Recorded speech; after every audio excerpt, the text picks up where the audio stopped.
आप पहली बात मुझे बताइए कि आपका कोई फिक्स टाइम टेबल था? आप कब पढ़ते थे? सर फिक्स तो नहीं था लेकिन एक टाइम टेबल ज़रूर था, वो लक्ष्य था।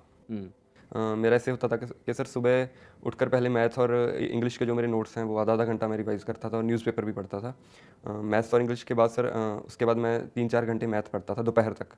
उसके बाद शाम को इंग्लिश और जीएस और रात को दोबारा मैथ। तो एक थोड़ा-सा आइडिया होना चाहिए कि मैं इतने घंटे ये करूँगा, इतने घंटे इस सब्जेक्ट को करूँगा और क्योंकि रोज़ सारे सब्जेक्ट्स पढ़ने बहुत ज़रूरी हैं सर। कुछ हुँ। स्टूडेंट्स सिर्फ मैथ्स 1 हफ्ता मैथ्स पढ़ेंगे, अगले हफ्ते कुछ और सब्जेक्ट, लेकिन उससे अच्छी तैयारी नहीं होती। रोज़ पढ़ना भी ज़रूरी है और चारों सब्जेक्ट्स रोज़ पढ़ना भी ज़रूरी है। ये सही बात है निर्मल आपने जो बोला कि चारों सब्जेक्ट रोज़ ज़रूर पढ़ने चाहिए। इसका एक और एडवांटेज है जो मुझे लगता है वो ये है कि जब आप चारों सब्जेक्ट रोज़ पढ़ोगे, हुँ। तो कुछ ना कुछ टाइम हर सब्जेक्ट पे आपको देना है, हाँ जी। तो डेफ़िनेटली आपके स्टडी आवर्स अच्छे खासे होंगे। हाँ जी। जैसे लोग कहते हैं कि हम एक ही सब्जेक्ट एक दिन में पढ़ेंगे, हुँ। तो आप मैथ्स 4 घंटे पढ़ोगे, आपको फुल महसूस होगा कि यार बहुत कर लिया हमने। लेकिन अगर चारों सब्जेक्ट पढ़ रहे हो तो नेचुरली आप 7-8 घंटे पढ़ जाओगे, हाँ जी, हाँ है जी। ना? ये मिनिमम तो हो ही जाएगा बिल्कुल, इतना। ये बहुत अच्छा पॉइंट है।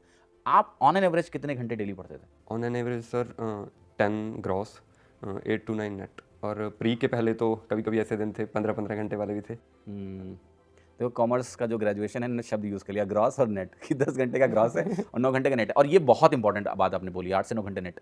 जैसे कई बार लोगों को लगता है कि यार दिन भर किताब खोल के बैठे थे तो 10 से 12 घंटे हम पढ़ रहे हैं। हाँ जी। आखिर उसमें प्रोडक्टिव नंबर ऑफ आवर्स हाँ कितने जी। हैं? कई वो बहुत दिन इंपॉर्टेंट होते है। हैं सर ऐसे कि सारा दिन पढ़ रहे हैं लेकिन उसमें 50% ही एफिशिएंसी रहती है, तो ये होता है बिल्कुल, कभी-कभी, बस बिल्कुल। ज़्यादा ना हो ये कोशिश करनी चाहिए। राइट? तो ये ध्यान रखिए अपनी कॉपी में डेली शाम को जब रिव्यू करने बैठो ना कि तुमने क्या किया आज?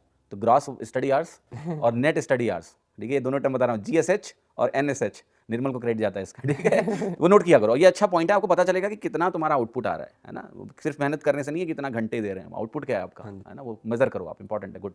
और वो आपका बहुत अच्छा आउटपुट है। अगर आप 10 में से 80 से 90% का आउटपुट दे रहे हो पढ़ाई में तो दैट्स ग्रेट।